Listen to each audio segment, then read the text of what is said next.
네, 오늘은 1월 5일입니다. 금요일입니다. 새벽 예배 나오신 우리 성도님들을 환영합니다. 말씀 나누기 전에 공동기도 제목으로 기도하시겠습니다. 홍석화 집사의 암을 치료해 주십시오. 배옥준 집사의 뇌졸중을 치료해 주십시오. 언어가 회복되고 오른쪽 팔다리에 힘이 생겨나도록 해 주십시오. 과간나 집사를 치료해 주십시오. 권하자 집사가 다시 걷도록 해 주십시오. 이승학 성도의 뇌종양 치료가 잘 되게 해 주십시오. 권현민 형제를 치료해 주십시오. 김에브라임 형제가 신장 이식을 속히 받도록 해 주십시오. 김시 집사가 걷도록 해 주십시오. 김수진 집사가 재발하지 않고 치유되게 해 주십시오. 40일 특세를 통해 복음이 전파되게 해 주십시오. 하나님의 치유의 능력이 나타나게 해 주십시오. 우리에게 하나님의 말씀을 사모하는 마음을 주십시오. 우리에게 예수님의 능력을 믿는 믿음을 주십시오. 우리의 죄를 회개하게 해 주십시오. 예수님의 이름으로 기도합니다. 아멘. 오늘 본문의 말씀해 보시면 오늘 본문의 말씀은 마가복음 2장 13절에서 22절까지 말씀입니다. 죄인임을 알아야 시작이 됩니다 라는 주제로 하나님 말씀 함께 나누시겠습니다. 예수님께서 오늘 본문에 보시면 바닷가에 나가셨습니다. 큰 무리가 몰려왔습니다. 그러자 그들에게 말씀을 증거하기 시작하십니다. 그 말씀을 마치신 다음에 예수님께서 레위를 찾아가십니다. 근데 레위는 세리였습니다. 근데 세관에 앉아있는 레위를 보시고 레위를 부르십니다.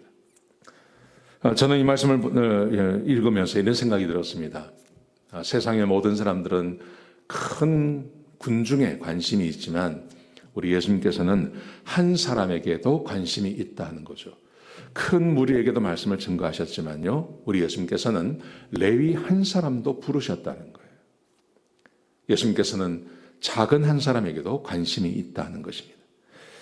자, 레위를 부르셨습니다. 근데 레위만 부르신 게 아니라 레위의 친구들이 있었어요. 세리들이 있었습니다. 그리고 죄인들이 있었습니다. 이 사람들을 부르셔서 예수님께서 죄인들 레위의 집에서 그들과 함께 식사를 했습니다. 자, 그러자 바리새인과 서기관들이 여기에 대해서 의문을 제기합니다. 이렇게 말합니다. 예수님의 제자들에게 왜 당신의 선생은 죄인들과 함께 식사하느냐 그러죠. 예수님께서 이것을 아시고 예수님께서 이렇게 말씀하십니다. 건강한 자에게는 의사가 쓸데없고 병든 자에게야 쓸데있다. 나는 죄인을 부르러 왔다고 말씀하세요. 여러분, 복음의 시작, 복음은 기쁜 소식입니다. 그 기쁜 소식이라는 것은 기쁜 소식을 들을 수 있는 사람이 있는 겁니다. 모든 사람에게 기쁜 소식이 아닙니다. 예를 들어 보면 전쟁이 났습니다. 전쟁이 났는데 두 나라가 함께 전쟁을 했습니다. 그런데 한쪽이 승리했어요. 승리의 소식을 듣는 사람들 중에, 한쪽이 승리했다는 소식을 듣는 사람들 중에 이것이 기쁜 소식이 될 수 있는 국민이 있고 슬픈 소식이 될 수 있는 국민이 있습니다.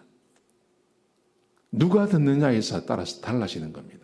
형편에 따라서 달라지는 겁니다. 복음이 복음되기 위해서는요, 복음이 복음되기 위해서는 내가 어떤 형편에 있는지를 아는 것이 굉장히 중요합니다. 우리는 지금 복음을 너무 싸게 판다고 그러죠.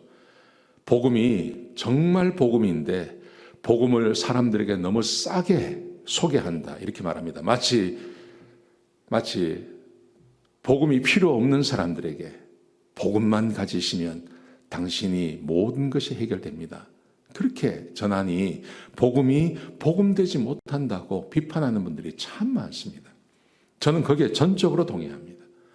이런 복음이 복음되기 위해서는요, 굉장히 중요한 한 가지 조건이 필요한데 내가 죄인이라는 것을 알아야 됩니다.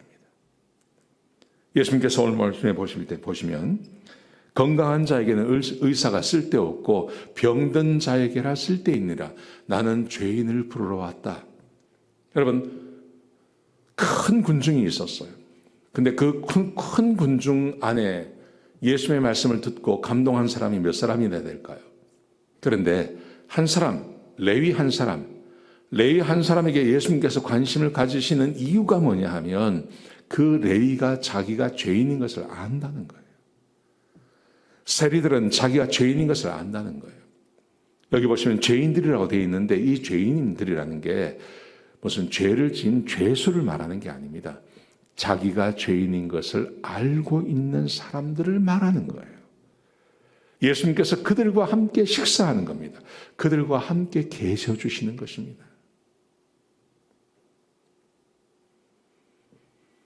지난 화요일 날 아침에 일어나서 하나님 말씀을 묵상하는 가운데 예수님께서 함께 하시니까, 지난 화요일 말씀해 보시면요, 예수님께서 함께 하시니까 병을 고치세요. 병을 막 고치세요. 제 마음에 그런 마음이 들더라고요. 제 마음에 저는 늘 병 고치는 은사를 달라고 기도합니다. 그런데 병 고치는 은사가 어떻게 나에게 있을 수 있을까? 제가 우리 교인들 중에 불치병을 앓고 있는 분들을 위해서 늘 기도합니다. 매일 기도하는데요. 어떻게 그분들의 병을 고칠 수 있을까? 그날 아침에 제 마음에 든 것은 이것입니다. 예수님께서 그 자리에 함께 계셔 주시면 되겠구나. 예수님께서 계시니 병이 고쳐지잖아요. 그러면 예수님께서 어떻게 그곳에 함께 하실 수 있나? 딱 한 가지입니다. 물론 구원받아야 되지만 거기에 또 한 가지가 있습니다. 내가 죄인인 것을 알아야 되는 겁니다. 어제 제가 그 말씀을 드렸습니다. 고난의 원인은 죄라고요. 내가 병들었습니다. 내가 깊이 이게 내 죄 때문입니다 라고 고백하는 것이 굉장히 중요합니다. 거기에 예수님께서 함께 하시는 거예요. 예수님께서 세리들과 함께 하시고 죄인들과 함께 하셨습니다. 왜요? 그 사람들에게 예수님께서 필요하니까요. 내가 단순히 병들었다고 예수님이 필요한 것은 아니죠. 단순히 병들었다가 아니라 내가 이 병이 어디서 왔냐? 내가 죄인이구나. 예수님, 내가 죄인입니다. 나 용서해 주시고 좀 회복시켜 주십시오. 이게 필요한 거예요. 그래서 우리가 특세를 위해서 기도할 때 내가 죄인인 것을 알게 해 주십시오. 이 기도가 마지막에 들어가지 않습니까?